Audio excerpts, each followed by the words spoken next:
Assalamualaikum warahmatullahi wabarakatuh. Waalaikumsalam warahmatullahi wabarakatuh. Puji syukur kita panjatkan kehadirat Allah Yang Maha Kuasa, karena pada siang hari ini kita berkumpul di ruangan yang indah ini untuk melaksanakan suatu kegiatan, yaitu kegiatan yang akan mendukung Ibu Mega Ranita di dalam mengikuti kegiatan calon guru penggerak. Jadi Bapak Ibu, nanti akan ada sedikit diskusi yang dalam bentuk presentasinya Ibu Mega. Kita akan mengikutinya dan kita mohon Bapak Ibu untuk menyimak dan memberikan sumbang saran supaya kegiatan Ibu Mega ini dapat berjalan dengan baik dan bisa mendapatkan suatu kesimpulan. Monggo kita ikuti bersama-sama, kita dukung bersama-sama kepada Ibu Mega dan kita berikan semangat supaya bisa membawa sekolah kita ini lebih maju lagi. Untuk itu silakan Ibu Mega untuk melanjutkan kegiatan ini. Saya kira dari saya cukup itu. Saya akhiri. Billahi taufiq wal hidayah. Wassalamualaikum warahmatullahi wabarakatuh. Assalamualaikum warahmatullahi wabarakatuh. Terima kasih Bapak Ibu atas kesempatannya pada hari ini, karena Bapak Ibu bersedia menghadiri kegiatan presentasi atau diskusi aksi nyata modul 1.4 tentang budaya positif. Nah, Bapak Ibu sebagai guru, apakah Bapak Ibu selama ini sudah menerapkan budaya positif? Menurut Bapak Ibu, budaya positif itu yang seperti apa? Salah satu tanggung jawab seorang guru adalah bagaimana menciptakan suatu lingkungan positif yang terdiri dari warga sekolah yang saling mendukung, saling belajar, saling bekerja sama sehingga tercipta kebiasaan-kebiasaan baik. Dari kebiasaan-kebiasaan baik akan tumbuh menjadi karakter-karakter baik warga sekolah. Dan pada akhirnya karakter-karakter dari kebiasaan-kebiasaan baik akan membentuk sebuah budaya positif.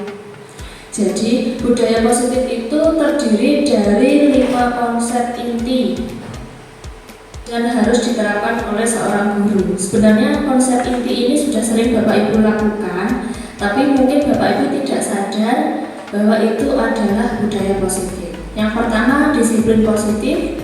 Kedua, motivasi perilaku manusia. Ketiga, posisi kontrol restitusi. Keempat, keyakinan sekolah atau kelas, dan segitiga restitusi. Yang pertama, disiplin positif.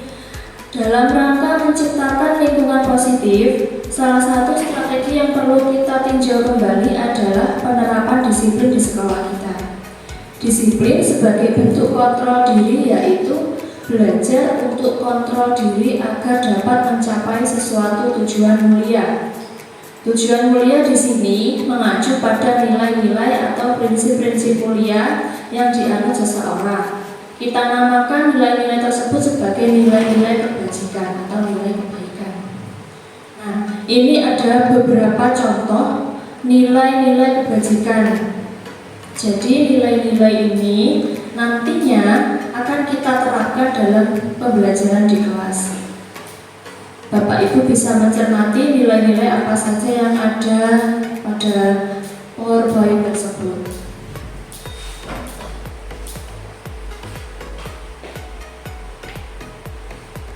Yang kedua, motivasi perilaku manusia.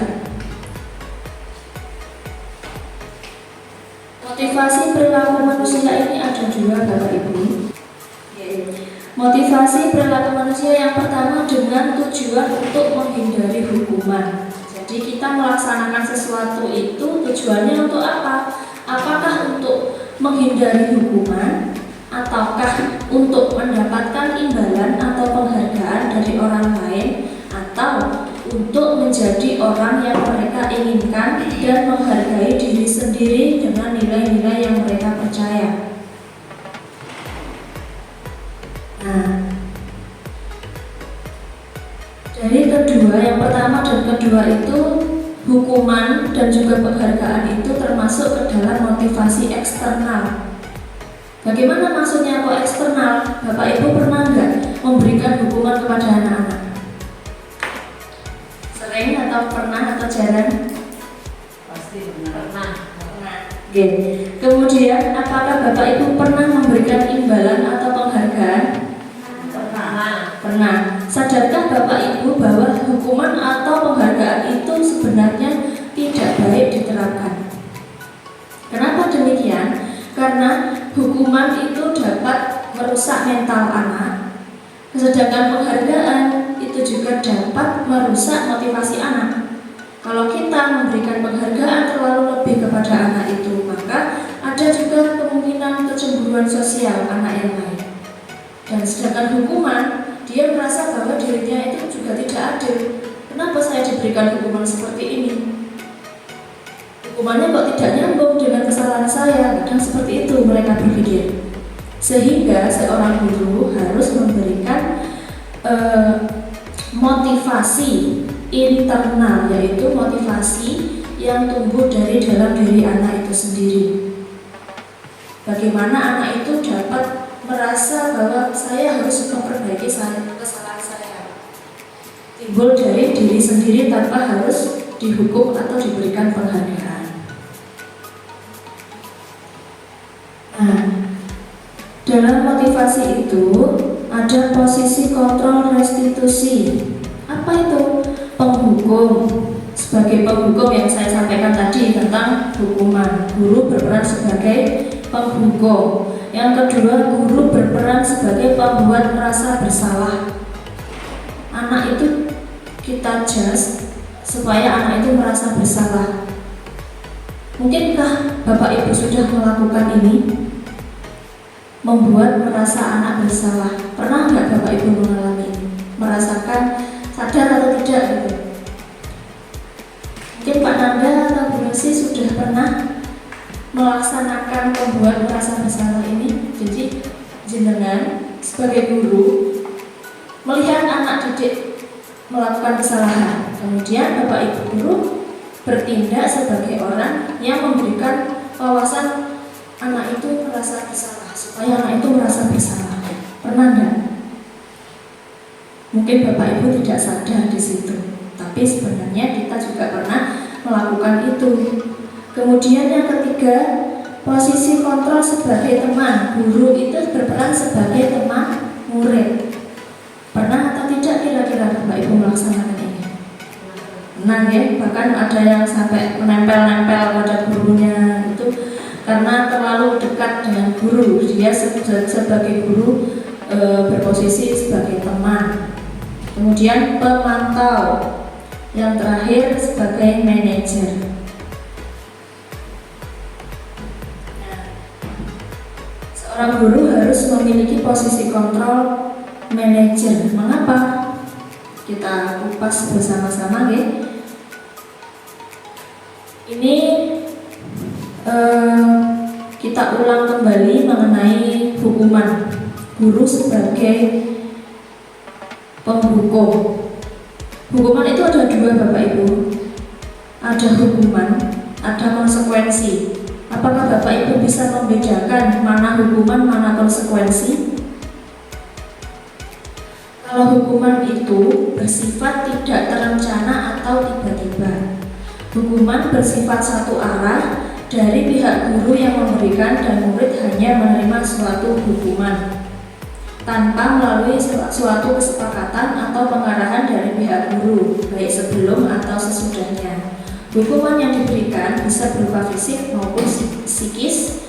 Murid atau anak disakiti oleh suatu perbuatan atau kata-kata. Misalnya, di sini hukumannya anak disuruh jongkok, anak disuruh berdiri dengan satu kaki. Itu contoh hukuman.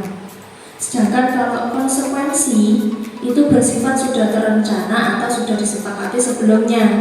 sudah dibahas dan disetujui juga oleh murid.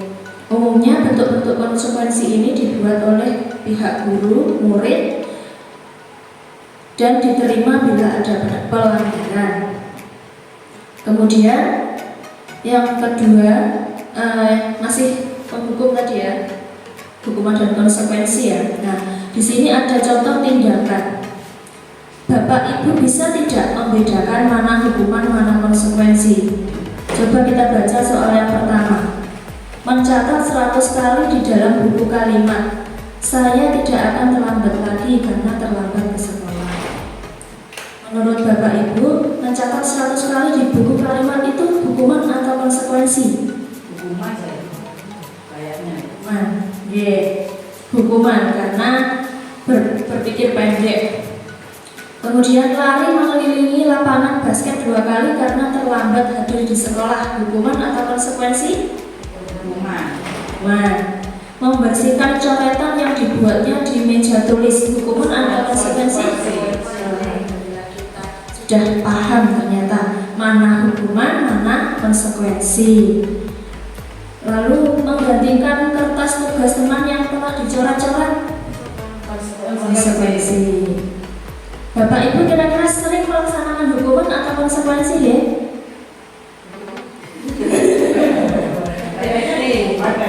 Kayaknya sering hukuman ya, tanpa memikirkan konsekuensinya. Jadi kebiasaan-kebiasaan itu tanpa kita sadari dapat merusak motivasi anak. Yang kedua, membuat merasa bersalah. Contoh kalimatnya seperti ini. Ibu sangat kecewa sekali dengan kamu. Nah, anak itu merasa bersalah dengan kata-kata tersebut. Berapa kali Bapak harus memberitahu kamu ya? Ini biasanya guru kelas rendah ini yang sering mengatakan seperti ini. Karena anak-anak kalau kelas rendah ya agak lumayan sulit diberitahu. Akhirnya berapa kali ibu harus memberitahu kamu? Sudah dibilangin kamu jangan seperti ini, masih saja, besok diulangi lagi. Nah, itu membuat anak merasa bersalah. Terus gimana coba kalau orang tuamu tahu kamu berbuat begini? Ini biasanya ke kelas rendah karena tingkat kesalahannya lebih berat.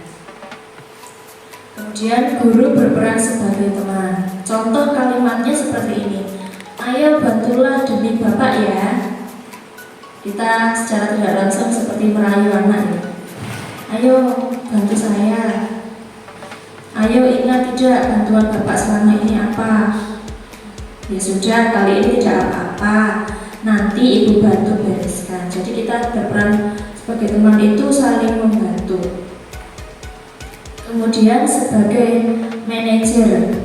Nah, inilah yang harus diterapkan oleh guru. Manajer adalah posisi di mana guru berbuat sesuatu bersama dengan murid, mempersilahkan murid mempertanggungjawabkan perilakunya, mendukung murid agar dapat menemukan solusi atas permasalahannya sendiri. Biasanya ciri-ciri seorang manajer, guru yang berperilaku sebagai manajer itu kata-katanya seperti ini jika ada yang melakukan kesalahan. Apa yang kita yakini? Jadi kita kembali ke keyakinan kelas apa yang kita pernah lakukan, pernah kita yakini apa? Apakah kamu meyakini keyakinan kelas itu? Jadi kita mengingat kembali keyakinan-keyakinan yang sudah kita sepakati bersama di kelas. Jika kamu meyakininya, apakah kamu bersedia memperbaikinya? Apa rencana kamu untuk memperbaiki kesalahanmu? Nah, posisi manajer ini Bapak Ibu sudah terapkan atau belum di kelas kepada murid-murid? Adakah yang sudah menerapkan ini secara tidak sadar? Mungkin Bapak Ibu pernah melaksanakan ini. Apa rencana untuk memperbaiki kesalahanmu? Apakah pernah Bapak Ibu seperti ini? Pernah ya? Berarti Bapak Ibu sudah berperan sebagai manajer. Nah, di sini Bapak Ibu adakah yang sudah membentuk keyakinan kelas? Apa itu keyakinan kelas? Keyakinan kelas itu bersifat lebih abstrak daripada peraturan. Nah, keyakinan kelas ini berupa pernyataan-pernyataan universal dan senantiasa dibuat dalam bentuk kata-kata yang positif, kalimat yang positif. Keyakinan kelas hendaknya tidak terlalu banyak sehingga mudah diingat dan dipahami oleh semua warga kelas. Keyakinan kelas sebaiknya sesuatu yang dapat diterapkan di lingkungan tersebut. Semua warga kelas hendaknya ikut berkontribusi dalam pembuatan keyakinan kelas lewat kegiatan curah pendapat. Bersedia meninjau kembali keyakinan kelas dari waktu ke waktu.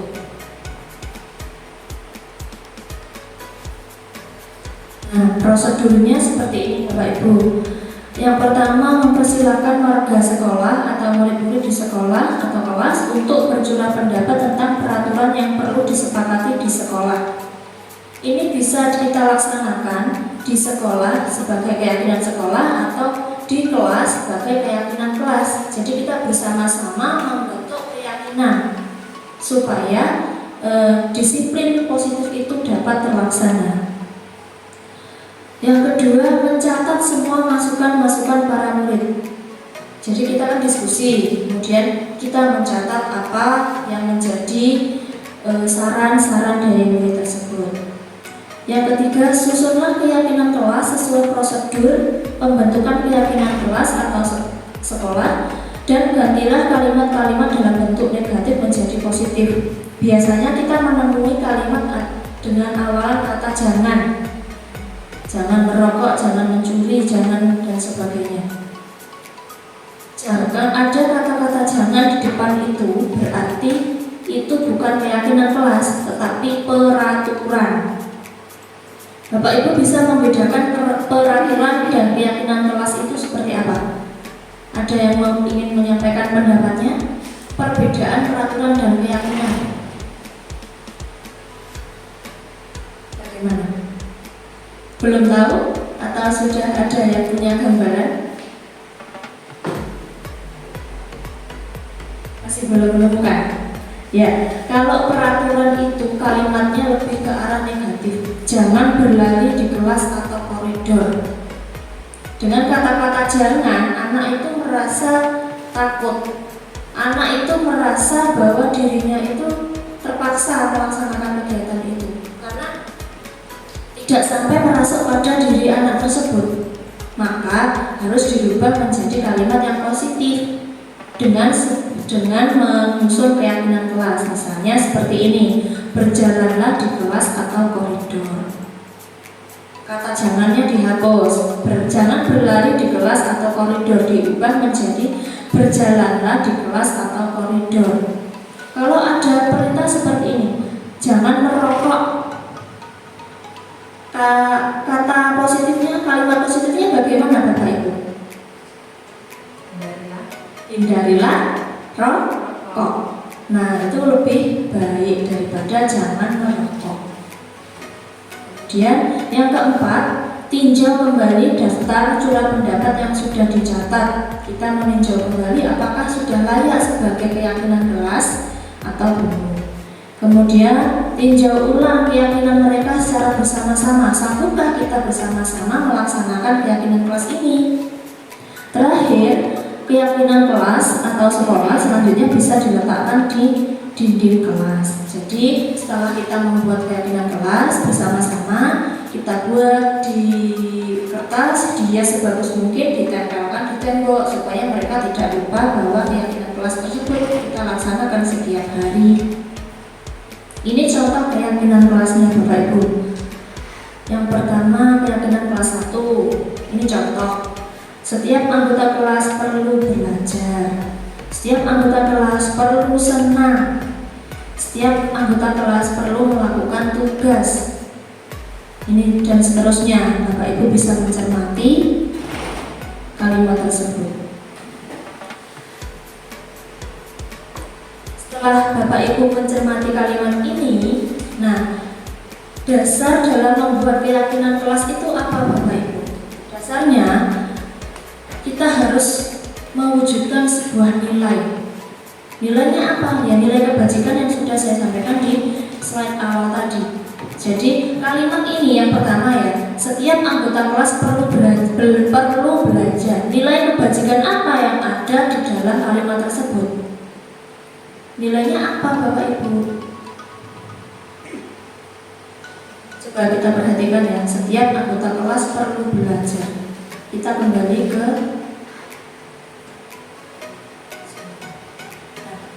setiap anggota kelas perlu belajar. Kira-kira nilai apa yang ada dalam kalimat tersebut? Silakan Bapak Ibu direnungkan. Kalimat apa Bapak Ibu? Nilai apa Bapak Ibu? Tanggung jawab. Tanggung jawab. G, bisa. Tanggung jawab. Setiap anggota kelas perlu belajar. Selain tanggung jawab mungkin keadilan. Setiap anggota kelas perlu belajar. G, adil, boleh. Rajin. Komitmen, ya. Komitmen, kalau dalam diri anak itu sudah menerapkan komitmen, dia secara tidak langsung tanpa disuruh akan belajar. Ini ya nilai-nilai kebajikan yang perlu kita pahami pada setiap poin-poin keyakinan kelas.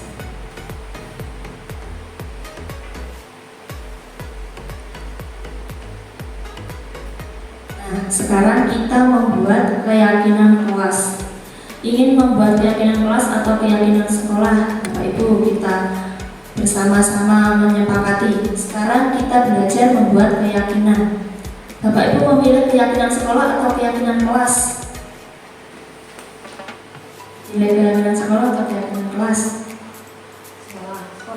Sekolah. Oke.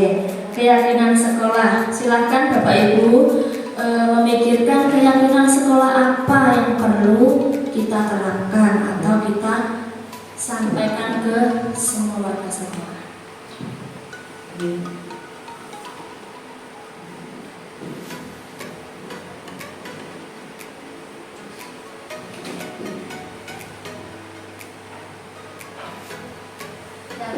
Yang pertama, Bapak Ibu bisa menyampaikan pendapatnya apa ya keyakinan sekolah untuk SD Negeri 10 ini.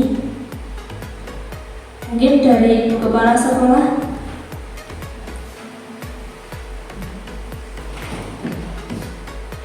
Atau dari Bu Imel, Bu Isya, Bu Pipin, Bu Rosi, Bapak Anda. Keyakinan sekolah. Contohnya yang tadi, keyakinan kelas ini. Kalau untuk sekolah bagaimana? Mungkin selalu bersikap positif. Itu adalah selalu bersikap positif.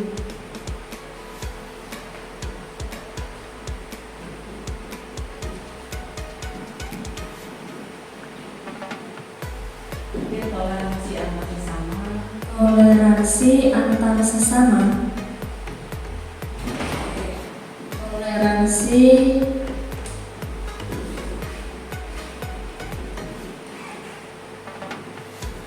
sama. Adakah Bapak Ibu yang punya pendapat lain?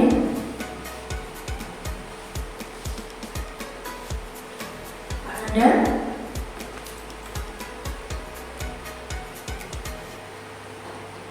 Sudah dapat dua keyakinan sekolah. Kita tambahkan apa lagi? Menghormati guru saja. Ini kalau keyakinan sekolah berarti berlaku untuk semua warga sekolah. Menghormati guru dan saling menyayangi. Menghormati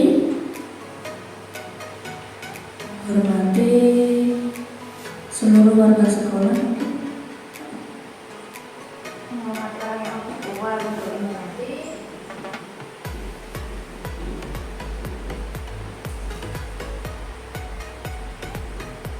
orang yang lebih tua. Mungkin menghormati itu bisa disambung dengan menghargai. Menghormati dan menghargai.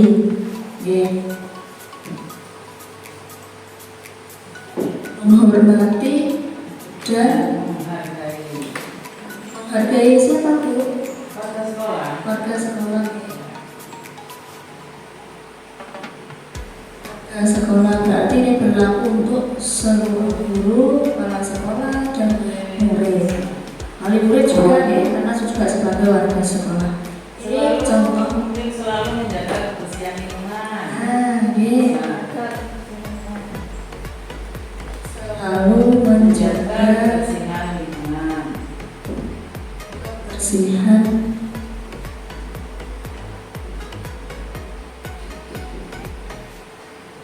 lingkungan. Nah, kita sudah dapat 4.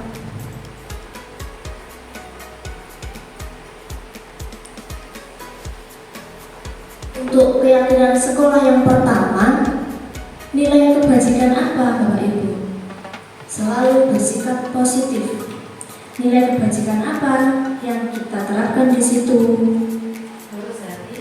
Lurus hati. Sepertinya banyak ini ya nilai kebajikan karena bersikap positif. Hampir keseluruhan ini ya. Nanti masuk keseluruhan. Oke. Untuk yang kedua, toleransi antar sesama. Masuk di nilai kebajikan yang mana Bapak Ibu? Toleransi, rasa hormat, belas kasih, apa lagi? Baik hati itu ya, ada baik hati, kesetiaan juga. Oke. Yang ketiga, menghormati dan menghargai warga sekolah. Rasa hormat. Ini hampir sama ya dengan yang kedua nilainya. Ada apa Bu? Kesantunan. Oke, yang keempat, selalu menjaga kebersihan lingkungan. Nilainya yang jelas kebersihan, peduli terhadap lingkungan. Bersyukur itu bisa atau tidak Bapak? Bersyukur karena kita menghargai ciptaan Tuhan. Oke, lanjut ya. Untuk keyakinan kelas ini, keyakinan kelas dan sekolah, apakah ada yang ingin ditanyakan? Sudah punya gambaran Bapak Ibu? Bagaimana? Sudah ada gambaran tentang keyakinan kelas atau sekolah? Nanti kita akan menerapkan keyakinan kelas itu pada kelas kita masing-masing dari semua kelas dengan cara Bapak Ibu sendiri karena kelas rendah dan kelas tinggi berbeda. Sanggup atau tidak Bapak Ibu untuk menerapkan keyakinan kelas di kelas masing-masing? Sanggup. Puji Tuhan sanggup, terima kasih. Lanjut.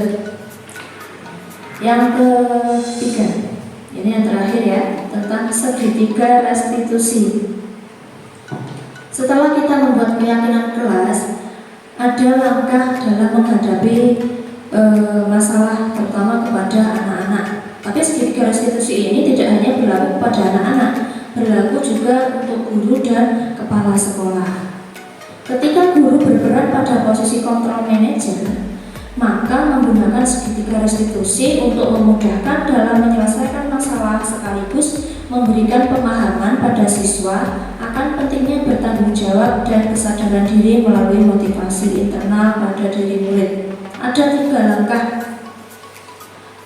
Yang jelas, guru posisinya harus berperan sebagai manajer, bukan penghukum, bukan teman, bukan apa. Tapi segitiga restitusi ini posisi kontrol manajer itu sudah mencakup sebagai teman, sebagai manajer juga. Yang ada 3 langkah, yaitu yang pertama menstabilkan identitas, yang kedua validasi tindakan yang salah, yang ketiga menanyakan keyakinan. Apa itu menstabilkan identitas Bapak Ibu? Menstabilkan identitas itu bagian dasar dari segitiga restitusi yang bertujuan untuk mengubah identitas anak dari orang yang gagal karena melakukan kesalahan menjadi orang yang sukses. Bagaimana maksudnya? Bahasanya terlalu tinggi ya, sepertinya agak susah untuk dipahami. Supaya lebih mudah, maka saya berikan contoh kalimat yang menunjukkan bahwa itu bagian dari menstabilkan identitas. Kalimatnya bagaimana? Ini misal ada anak melakukan kesalahan, kemudian Bapak Ibu memanggil anak tersebut atau melakukan restitusi dengan anak tersebut. Yang pertama, bisa Bapak Ibu menggunakan kalimat berbuat salah itu tidak apa-apa. Tidak ada manusia yang sempurna. Dan jadi di sini kita itu membenarkan bahwa dia itu melakukan kesalahan. Kemudian saya juga pernah melakukan kesalahan seperti itu. Kita bisa menyelesaikan ini. Bapak Ibu tidak tertarik mencari siapa yang salah, tapi Bapak Ibu ingin mencari solusi dari permasalahan ini. Kamu berhak merasa begitu, dan apakah kamu sedang menjadi teman yang baik buat dirimu sendiri? Bapak Ibu perhatikan kalimatnya ya. Ini langkah menstabilkan identitas, langkah pertama menstabilkan identitas. Jadi nanti Bapak Ibu apabila menghadapi anak-anak yang melakukan kesalahan, tidak langsung dihukum, tapi kita gali dulu apa latar belakang melakukan kesalahan tersebut. Ini langkah yang pertama ya, dengan kata-kata seperti itu. Yang kedua, validasi tindakan yang salah. Setiap tindakan kita dilakukan dengan suatu tujuan, yaitu untuk memenuhi kebutuhan dasar. Kalimatnya, padahal kamu bisa melakukan yang lebih buruk dari ini ya. Kamu pasti punya alasan mengapa melakukan hal itu. Kamu patut bangga pada dirimu sendiri karena kamu telah melindungi sesuatu yang penting buatmu. Kamu boleh mempertahankan sikap itu, tapi kamu harus menambahkan sikap yang baru. Ini kata-katanya lebih halus daripada kata-kata menghukum. Langkah kedua ya Bapak Ibu, validasi tindakan yang salah. Yang pertama tadi apa Bapak Ibu? Menstabilkan identitas. Yang kedua, validasi tindakan yang salah. Dan yang ketiga, menanyakan keyakinan yang sudah kita buat tadi. Ketika identitas sukses telah tercapai, langkah ke-1, dan tingkah laku yang salah telah divalidasi pada langkah kedua, maka anak akan siap untuk dihubungkan dengan nilai-nilai yang dia percaya, nilai-nilai kebajikan tadi, dan berpindah menjadi orang yang dia inginkan. Jadi dia akan merasa, oh iya, saya ini salah, saya akan memperbarui sikap saya untuk selanjutnya. Itu akan timbul dari di dalam dirinya sendiri. Kalimatnya bagaimana Bapak Ibu? Ini untuk menanyakan keyakinan ya. Apa yang kita percaya sebagai kelas atau keluarga? Apa nilai-nilai umum yang kita telah sepakati? Apa bayangan kita tentang kelas yang ideal? Kamu mau jadi orang yang seperti apa? Apa keyakinan kelas yang telah kita sepakati? Oke. Dari ketiga langkah ini, adakah pertanyaan Bapak Ibu sebelum melanjutkan? Masih mau tanya? Oh tidak. Oke. Lanjut ya. Nah, saya sudah pernah menerapkan segitiga restitusi tersebut, yaitu pada siswa yang melanggar peraturan sekolah ketika mengikuti upacara bendera hari Senin. Saya sudah mempraktekkan segitiga restitusi tersebut. Bapak Ibu dapat menyimak. Silakan Bapak Ibu nanti memperhatikan bagian mana langkah ke-1, bagian mana langkah kedua, bagaimana langkah ketiga. Langkah pertama tadi menstabilkan identitas, langkah kedua validasi tindakan yang salah, langkah ketiga menanyakan keyakinan. Ada 3 langkah. Ini penerapan segitiga restitusi saya.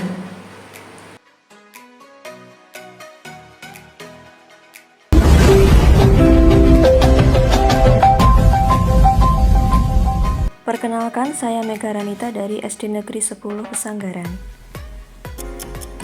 Ketika upacara bendera pada hari Senin, 16 Oktober 2023 di SD Negeri 10 Pesanggaran, terdapat seorang siswa yang tidak mematuhi tata tertib sekolah dengan tidak mengenakan atribut lengkap, yaitu dengan tidak memakai topi. Siswa tersebut bernama Kiki, kelas 4. Maka saya melakukan restitusi kepada siswa tersebut. Kiki tahu nggak kenapa Kiki guru panggil di sini? Nggak tahu. Nggak tahu. Masa nggak tahu? Enggak. Tadi Kiki ikut upacara? Ikut Ikut. Baris di mana tadi? di sana. Di sana. Barisan depan sendiri kayaknya tadi ya. Aku barisannya depan sendiri. Terus tadi sebelum upacara barisannya ditata dulu atau belum? Iya. Ditata dulu sama Bapak Ibu guru ya. Tadi Kiki sudah saya hampiri toh tadi, Bu Guru hampiri. Kenapa tadi kok Bu Guru hampiri? Nggak pakai topi. Tadi kok nggak pakai topi? Topinya di mana? Hilang di rumah. Hilang di rumah. Nah, ditaruh di mana topinya? Ditaruh di tas. Di tas, terus Taruh di laci.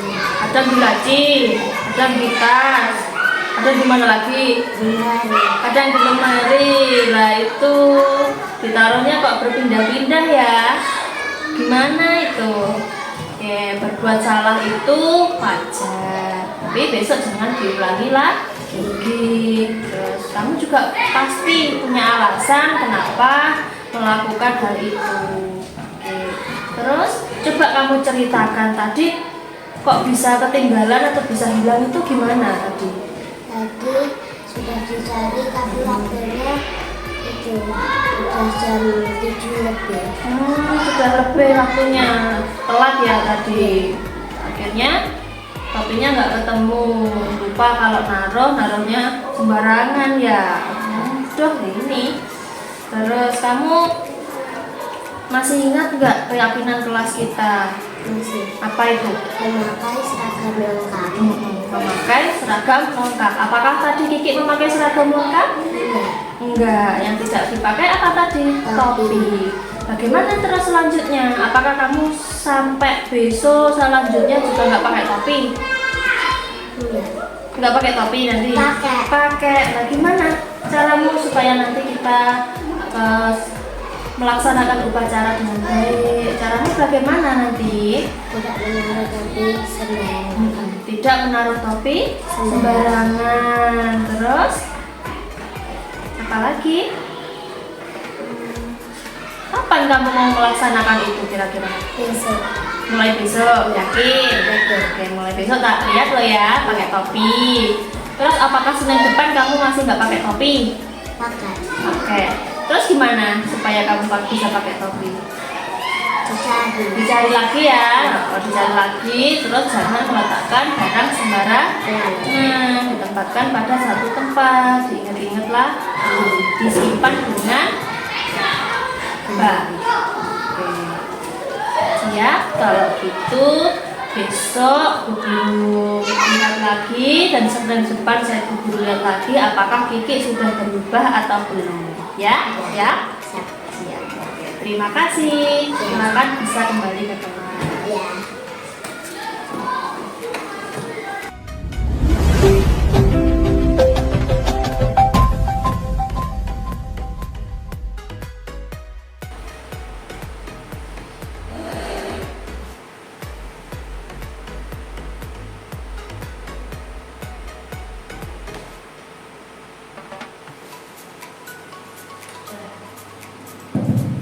Bagaimana Bapak Ibu setelah menyaksikan praktek atau penerapan segitiga restitusi tersebut sudah punya gambaran atau belum seperti apa penerapan segitiga restitusi itu?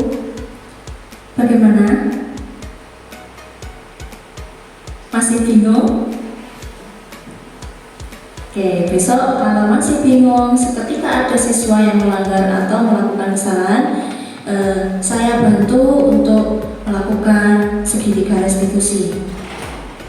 Bapak Ibu tadi memperhatikan atau tidak ada kalimat apa di sana? Ada kalimat apa?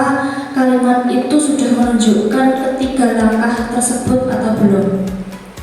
Langkah yang pertama tadi menstabilkan identitas. Kira-kira perkataan apa yang saya sampaikan di situ?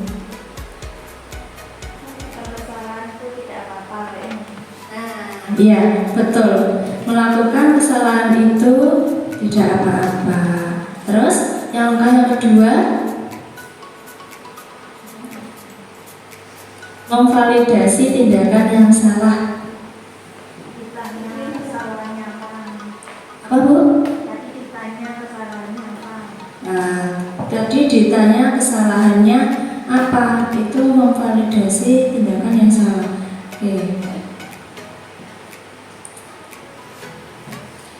Ini kata-katanya ya, contohnya. Kira-kira dari kata-kata saya tadi, yang kalimat yang saya sampaikan tadi, validasi tindakan yang salah itu apa ya? Kamu pasti punya alasan mengapa melakukan hal itu. Tadi saya bilang begitu kan?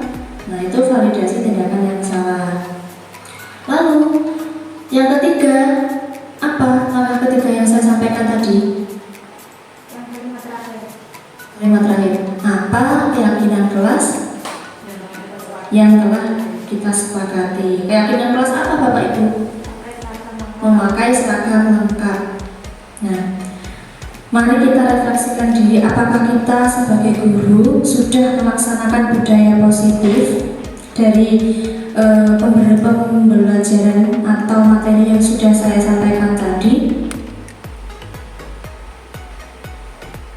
Apakah Bapak Ibu guru sudah melaksanakan budaya positif tersebut, mulai dari disiplin positif, motivasi, tentang hukuman dan penghargaan, konsekuensi, terus nilai-nilai kebajikan, posisi kontrol sebagai manajer, guru, kemudian keyakinan kelas, dan juga segitiga restitusi. Manakah yang sudah Bapak Ibu laksanakan kira-kira?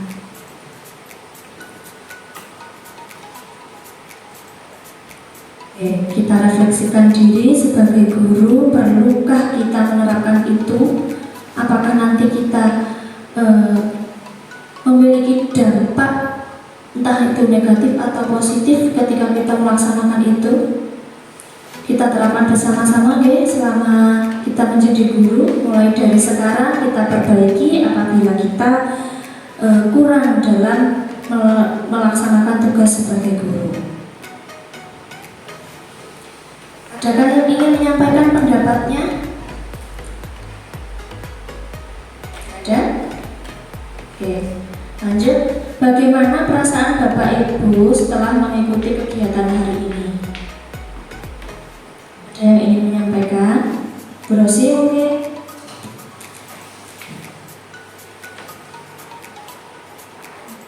Silakan Bu Rosi. Pendapat kegiatan hari ini, saya mendapat banyak pembelajaran ya, yang sebelumnya belum saya ketahui, sekarang menjadi tahu terkait segitiga restitusi tadi ya. Kita biasanya kan menjustis anak itu salah dan kita benar. Nah, pada hari ini kita tahu bahwa selain anak, kita juga pernah melakukan kesalahan. Nah, kita tidak langsung menjustis bahwa anak itu salah. Jadi kita memberitahu dulu bahwa kesalahan itu memang biasa terjadi, tetapi anak bisa kita kendalikan bagaimana cara berbuat yang lebih baik lagi ke depannya tanpa harus menekan bahwa dia itu bersalah. Seperti itu. Mungkin itu yang bisa saya sampaikan. Tepuk tangan untuk Bu Rosi. Terima kasih Bu Rosi atas pendapatnya, penyampaian perasaannya. Jadi yang sebelumnya tidak mengetahui atau tidak mengenal tentang segitiga restitusi, sekarang sudah mengetahui. Oke. Sebelum kita akhiri, ada sedikit ice breaking. Mungkin adakah yang ingin menyampaikan atau memberikan ice breaking? Pak Nanda ada? Nggak ada? Bu Pipit? Nggak ada? Oke, kalau nggak ada, saya yang akan memberikan ice breakingnya. Ini adalah semacam tebak-tebakan. nama hewan. Gampang kok nama hewan. Ya. Tapi ada clue-nya. Ya. Clue-nya, Pak Nanda memiliki 26 ekor hewan dalam satu kandang. Pak Nanda memiliki 26 ekor hewan pada satu kandang. Hewan yang ke-10 adalah hewan jerapah. Hewan yang kedua adalah bebek. Wah, ini sepertinya sudah tahu ini. Hewan yang ketiga apa Bapak Ibu? Cicak, cacing. Terus ada yang masih bingung? Cebong. Surut juga ya.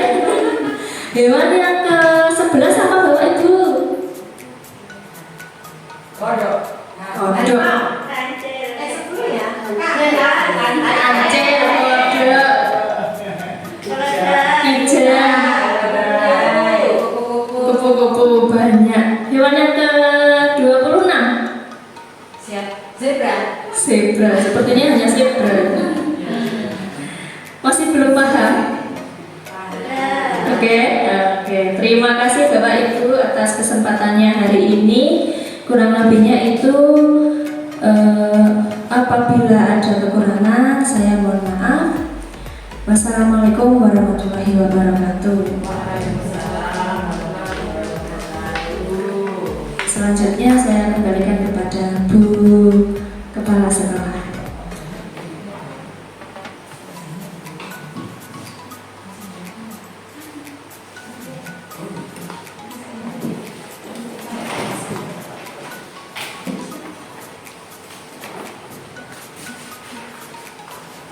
Baik, assalamualaikum warahmatullahi wabarakatuh. Bagaimana Bapak Ibu dengan hasil diskusi ya ini ya, seperti ya diskusi kita pada hari ini.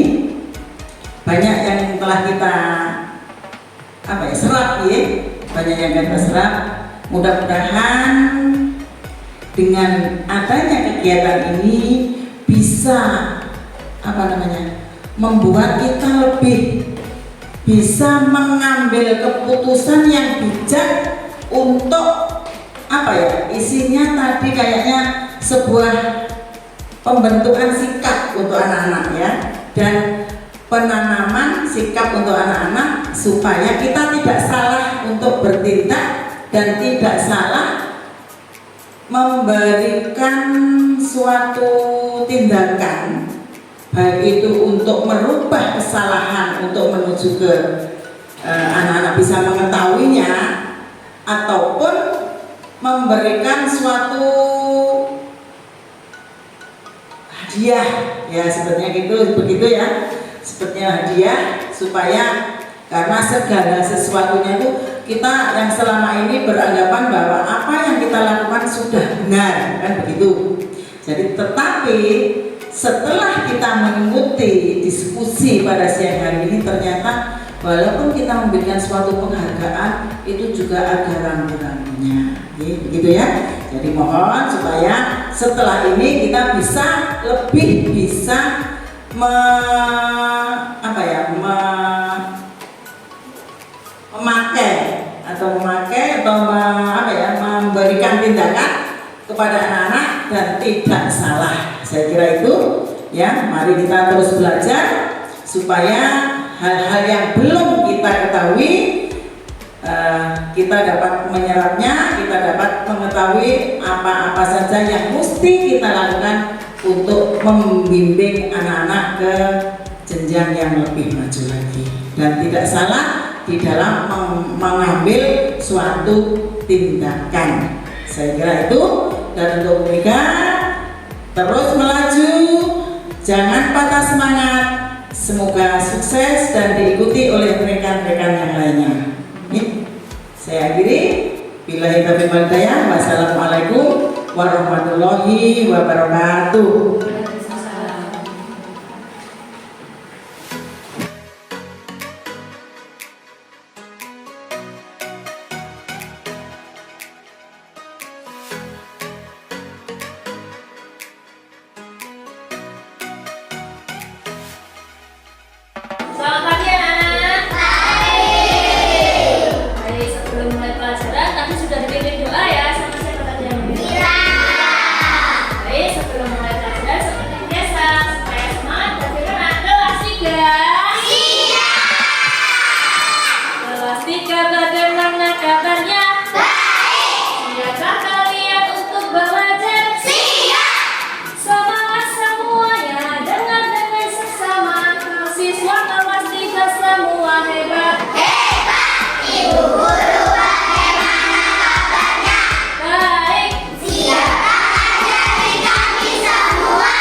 kita bersama-sama menyepakati kita akan membuat kalimat keyakinan kelas yang nantinya akan kita laksanakan. Nanti kalian tulis di sini ya, di kertas tiktok ini, kemudian ditempel di sebelah sini yang saya kasih garis sini. Oke?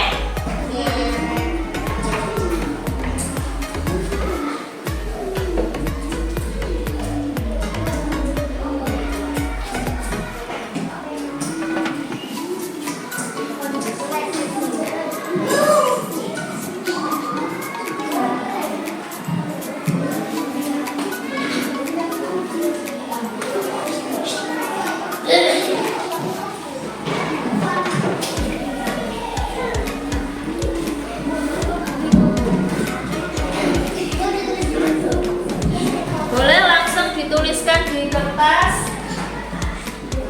Oke, menurut kalian keyakinan kelas apa ya yang harus kita laksanakan sehari-hari?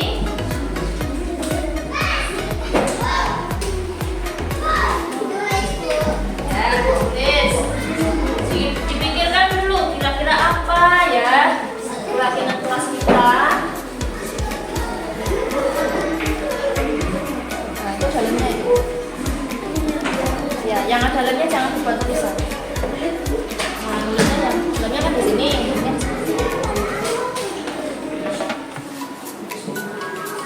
Silakan ditulis. Kalau sudah, boleh langsung ditempel.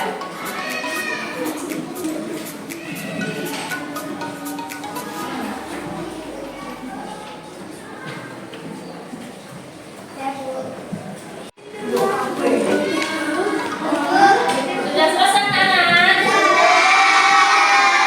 Yang belum bisa ditulis dulu sambil berpikir. Yang sudah bisa langsung ditempel di sini ya. Gantian, beres, gantian. Gak usah dulu.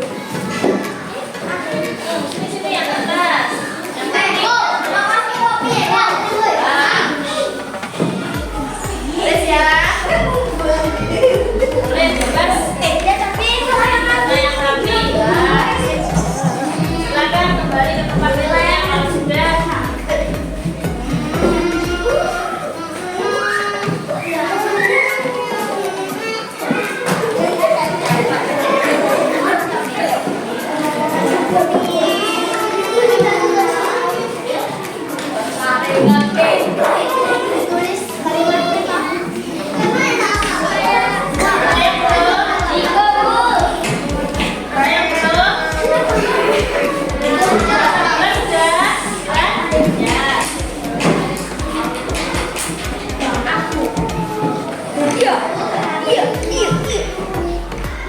Ya, terus ada yang belum? Udah, mari kita membaca bersama-sama keyakinan kelas kita. Nah, kasih judul ya.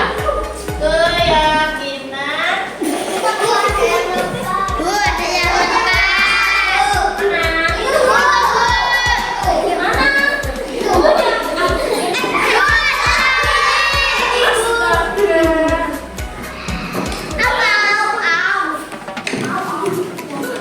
Kelas berapa ya?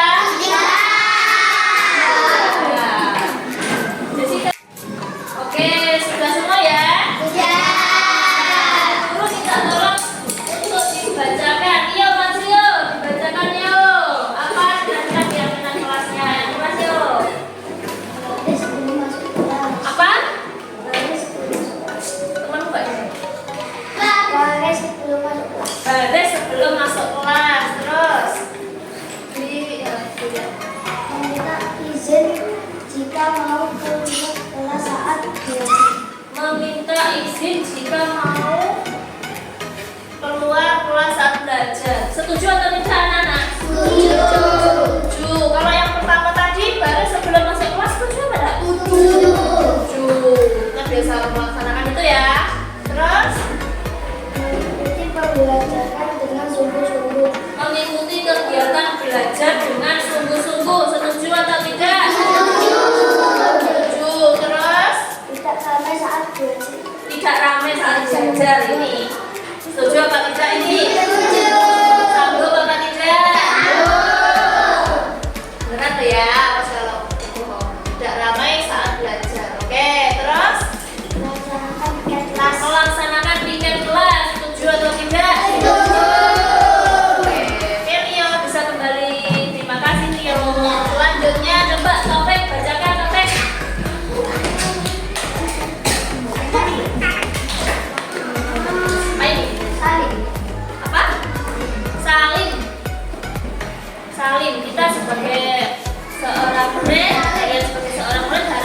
kepada Bapak Ibu. Setuju atau tidak? Terus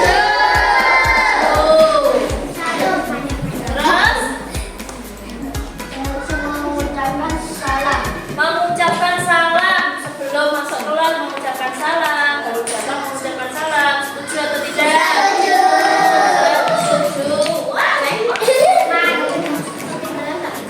Terus Berdoa sebelum dan sesudah belajar. berdoa sebelum dan sesudah belajar. Setuju atau tidak? Terus apa lagi ya? Baca P. Menjaga kerapian. Menjaga kerapian. Gimana? Setuju. Setuju atau tidak? Setuju. Harus rapi loh ya. Barang-barang yang ada di kelas ditata dengan rapi. Pakaiannya juga harus rapi. Setuju? Menjaga benda-benda di kelas. Menjaga benda-benda di kelas. Kita harus menjaga benda-benda di kelas. Siap atau tidak? Silakan duduk sampai Nabila. Sampai Nabila, kamu baca. Datang ke sekolah tepat waktu. Siap atau tidak? Setuju keyakinan kelas ini? Oke. Terus menjaga kebersihan. Apakah kalian sanggup melaksanakan ini? Terus memakai seragam lengkap. Nah ini kalau hari Senin memakai seragam lengkap, merah putih berdasi bertopi, pakai sabuk. Kalau hari Jumat dan Sabtu jangan lupa memakai jas. Siap atau tidak? Oke. Belajar dengan sungguh. Ini kewajiban kalian. Siap atau tidak ini? Siap.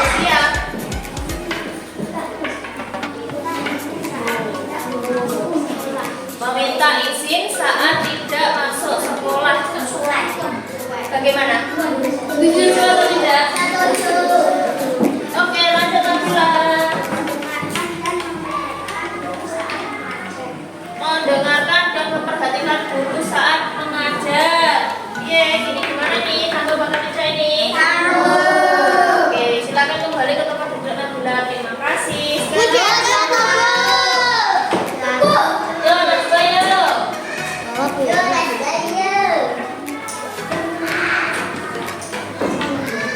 Nih, kelas. Tidak makan saat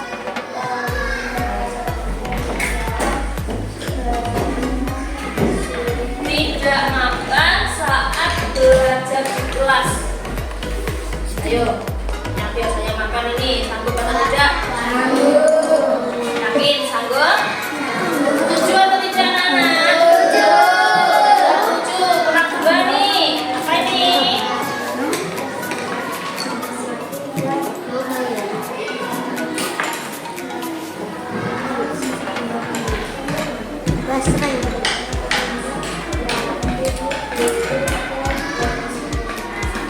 Menghormati dan menyayangi guru serta teman.